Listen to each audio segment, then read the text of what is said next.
نگران پاکستان مشاورت حاجی محمد شاہد اتاری فیصل آباد کے ایک علاقے میں اسلامی بھائی کے گھر پر تشریف لے گئے، جہاں دیگر اسلامی بھائی بھی موجود تھے۔ اس موقع پر شہر نگران اور دیگر ذمہ داران بھی حاجی محمد شاہد اتاری کے ہمراہ تھے۔ نگران پاکستان مشاورت نے اسلامی بھائیوں کو نماز کی پابندی اور نیک اعمال کرنے کی ترغیب دلائی اور ٹیلی تھون میں چندہ جمع کروانے اور دیگر کو اس کے بارے میں ترغیب دلانے کا ذہن دیا۔ حاجی محمد شاہد اتاری فیصل آباد میں ایک تاجر اسلامی بھائی کے گھر پر تشریف لے گئے، جہاں کاروباری حضرات اور دیگر اسلامی بھائی بھی موجود تھے۔ اس موقع پر 11ویں شریف کی نسبت سے فاتحہ اور اصالہ ثواب کا سلسلہ بھی کیا گیا، جس میں نگران پاکستان مشاورت حاجی محمد شاہد اتاری نے نعت رسول بھی پڑھی، جبکہ آخر میں صلاۃ والسلام بھی پڑھا گیا اور رکن شورا حاجی محمد شاہد اتاری نے فاتحہ اور اصالہ ثواب کرتے ہوئے دعا بھی کی۔ دعوت اسلامی نے دنیا بھر میں دھوم مچائی ہے، سارے جہاں میں عشق محمد کی خوشبو پھیلائی ہے۔ دین کا پیغام ہے یہ، دنیا بھر کے نام ہے، دین کا پیغام ہے یہ، دنیا بھر کے نام ہے۔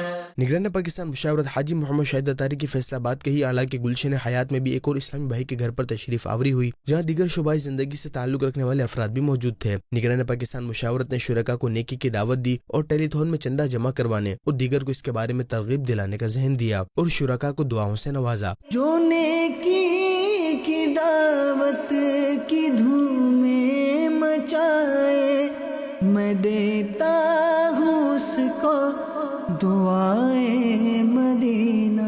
دوسری جانب فیضان مدینہ فیصل آباد میں قاری یافور اتاری کی والدہ کے اصالہ ثواب کے لیے اجتماع کا انعقاد ہوا، جس میں قاری یافور اتاری کے اہل خانہ اور دیگر عاشقان رسول نے شرکت کی۔ نگران پاکستان مشاورت نے مرحوم والدین کے حقوق بیان فرمائے، فاتحہ پڑھی گئی اور نگران پاکستان مشاورت نے اصالہ ثواب کے لیے دعا کی۔ آخر میں نگران پاکستان مشاورت حاجی محمد شاہد اتاری نے اسلامی بھائیوں سے ملاقات فرمائی۔